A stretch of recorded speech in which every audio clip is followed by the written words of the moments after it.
Past. Honestly, when I put the Indiana Fever jersey on, I said, let's try to win the championship together. And I think, you know what? There are friendships built in comfort and friendships built in fire. The kind that form between two people who have every reason to keep their distance, but choose each other anyway. What happened between Raven Johnson and Caitlin Clark belongs to the second category, and understanding it changes everything about what came next in Indiana. Because this is not just a story about a coaching controversy.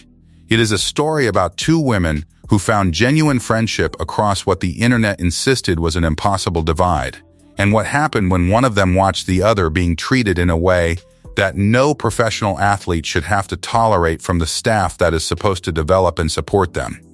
To understand the full weight of what Raven Johnson chose to do this season, you have to go back to the moment that almost ended her basketball life before it could really begin. The Final Four, South Carolina against Iowa. In the middle of the game, Caitlin Clark made a tactical read. She assessed where Johnson was standing, looked at the defensive situation, and made the split-second determination that Johnson was not a threat from three-point range at that moment and did not need to be guarded on the perimeter. That is the basketball truth of what happened. A real-time read made by an elite player during a high-stakes college game. What the internet decided to do with that moment was something else entirely. The pile-on that followed was one of the ugliest sustained attacks on a young athlete in recent memory. Johnson was 20 years old. She was one of the most accomplished players in South Carolina's program history. Behind the play, and we got impatient. We got a little tunnel vision, I felt like. And Oh, tunnel vision. Won't you put a name on it? Put a name on that tunnel vision. Kelsey Mitchell, tunnel vision. Put a name on being a damn ball hog. And you talking about, oh, we got to find a way to free up Caitlin Clark. So your idea of freeing up a young black woman who had earned every second of her time on that court through years of work and dedication. And the cruelty that came at her in the aftermath was relentless. The names she was called, the comments that flooded every platform, the mockery that went on for days and refused to die down. Johnson has spoken about this period in her own words, and the picture she paints is stark and painful. She wanted to quit basketball. She genuinely considered walking away from the game. The intensity of what was being directed at her made isolation feel like the only option that made any sense. She did not quit.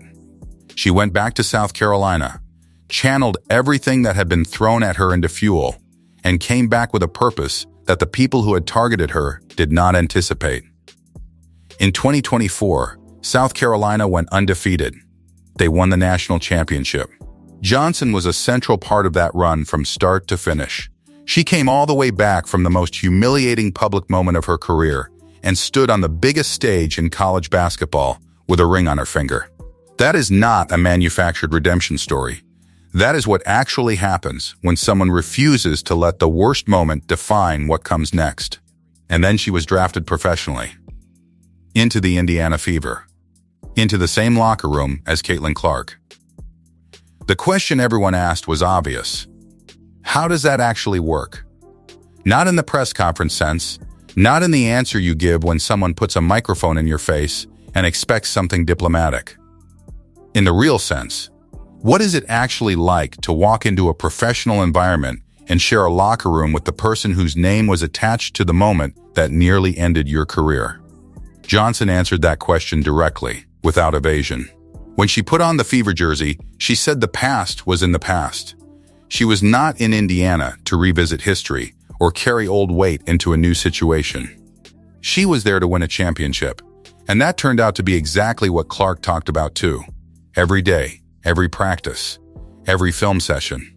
Winning, the shared obsession became the foundation for something that nobody watching from outside the locker room was prepared for. What Johnson revealed about those early weeks with the Fever was not the picture of two athletes being professionally civil for the good of the team. She was describing genuine friendship, real investment in each other. She talked about going to Clark with questions constantly, about the pace of the professional game, about the habits that separate players who last at this level from the ones who fade, about the margins that decide close games at the end of the fourth quarter, and she talked about Clark being there for every question, every single time. Johnson described asking something close to 1,000 questions in a single training day, and Clark having an answer for each one. That is not politeness. That is a franchise player choosing to pour into the person who, based on the public narrative, had every reason to be something other than easy to embrace. And that foundation, built on mutual respect and genuine care for each other's success, is the reason everything that followed carried the weight that it did.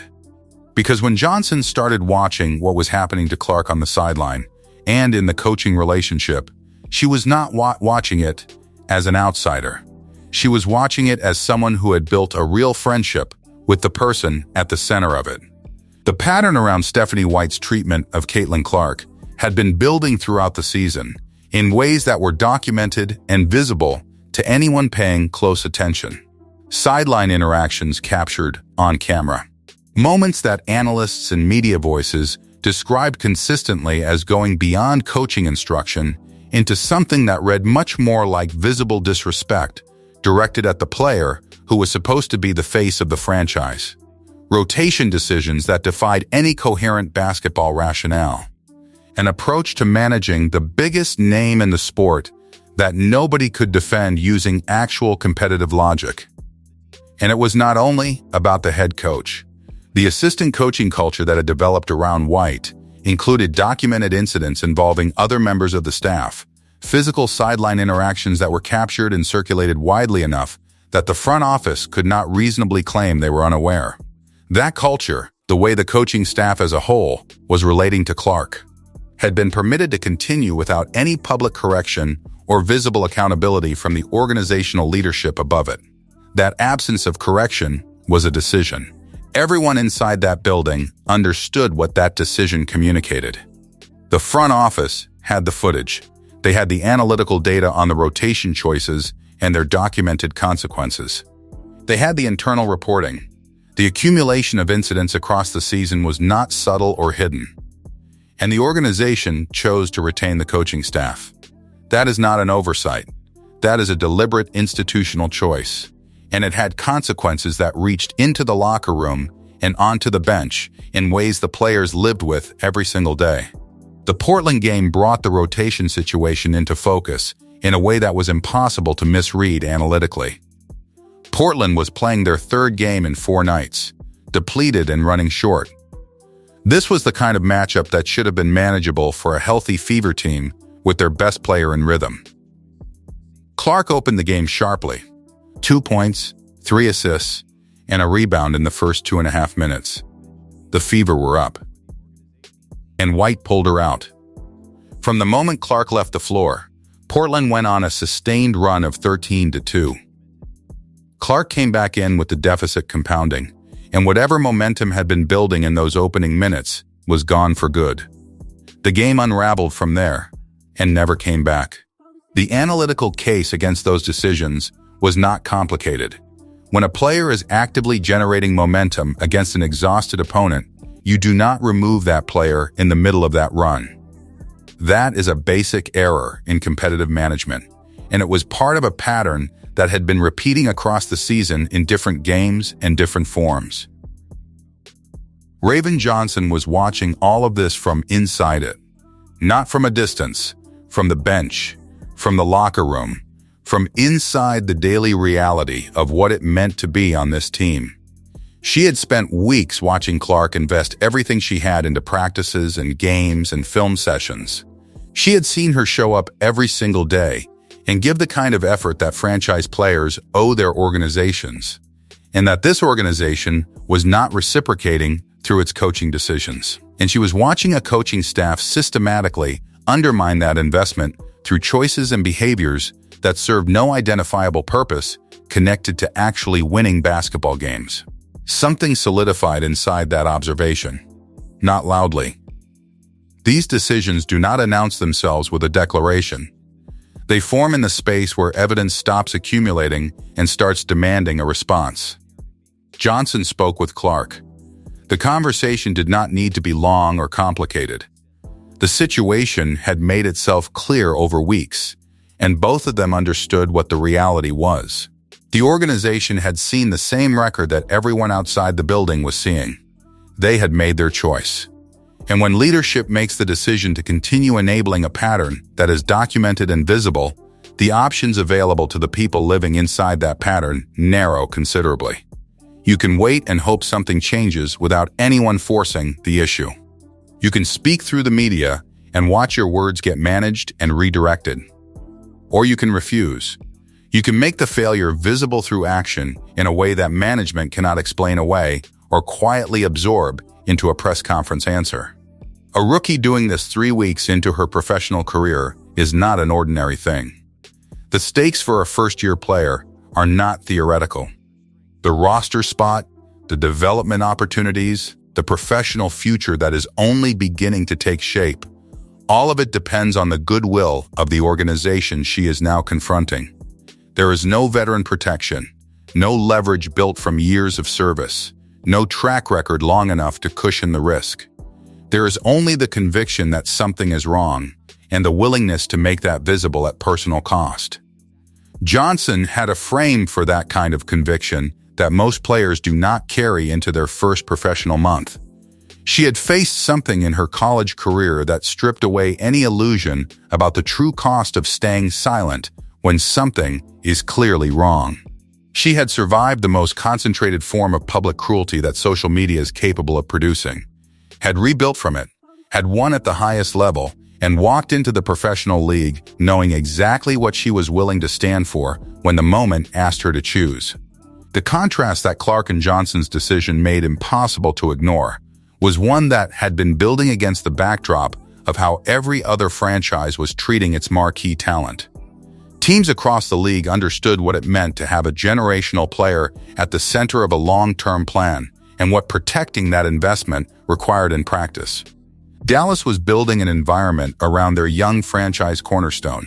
Organizations throughout the league were making the structural and cultural decisions that give elite players a foundation to grow from. The Indiana Fever had the biggest name in women's basketball and had permitted a coaching culture to develop around her that the documented record showed was actively working against her ability to perform. The message that traveled up through the organization when Clark and Johnson stepped away from the court together did not stop at the coaching staff. It reached the front office. It reached the people who had made the hiring decisions, the retention decisions, who were ultimately responsible for the philosophy the coaching staff was expressing through its daily behavior. The coaching staff does not exist independently of the organization that hired and kept it through the accumulation of a documented season. Every sideline interaction, every rotation decision that made no competitive sense, all of it flows from choices made and sustained at the front office and ownership level. That is where the accountability ultimately lands. The reaction from outside was immediate and pointed. The people who had been covering this season were no longer asking only about the head coach. They were asking about the people above the head coach, about why the accumulation of documented problems had not produced visible consequences, about what the organizational standard was for how a franchise player should be treated by the staff charged with her development. Those are ownership-level questions, and they eventually demanded ownership-level answers. The full shape of Raven Johnson's arc through all of this is worth understanding in its entirety. Less than a year before she played her first game in Indiana, she was sitting with a question that no young athlete should have to face: whether the sport she had built her life around was worth what it was costing her to stay in it. The cruelty of the aftermath of the Final Four had made that question genuinely difficult to answer. She found her way through with her faith and with the people in her life who helped her remember why she played in the first place. And she came out the other side not just recovered, but transformed, with a championship ring and the kind of internal foundation that only forms when you have been tested at a real depth and come through it with your character intact. She walked into the WNBA carrying all of that. And when she found genuine friendship with the person whose name had been attached to her worst moment, that friendship was built on something real, on patient answers to 1,000 questions. on shared purpose, on the kind of recognition that forms between two people who see clearly what the other person is made of and choose each other on that basis. When she watched that friend being mistreated by the organization responsible for her development, everything Johnson had been through gave her a clarity about that moment that most first-year players simply do not have. She knew from direct personal experience what it looked like when an environment turned hostile to someone who had done nothing to deserve that hostility. She had lived inside that experience, and she was not willing to watch it happen to someone close to her, even at a cost no rookie should be asked to bear. That is what Raven Johnson exposed when she stood with Caitlin Clark. Not only the specific documented behavior of Stephanie White, though that behavior was real and mattered, she exposed what an organization looks like at the institutional level when it loses sight of what it owes its players. And she exposed what a person looks like when they have been through the fire and come out the other side with their values still standing. Raven Johnson came to Indiana to win a championship. She said that from the beginning, and she means it. But she made something else clear in that same first month, that there are conditions under which winning cannot be the only thing that matters. The environment matters. The way your teammates are treated by the people supposed to lead them matters. And when an organization fails to provide what it owes to the player at the center of its future, sometimes the most powerful thing a person can do is refuse to pretend that failure is acceptable. That is what a 20-year-old in her first professional month chose to do. And the basketball world heard it.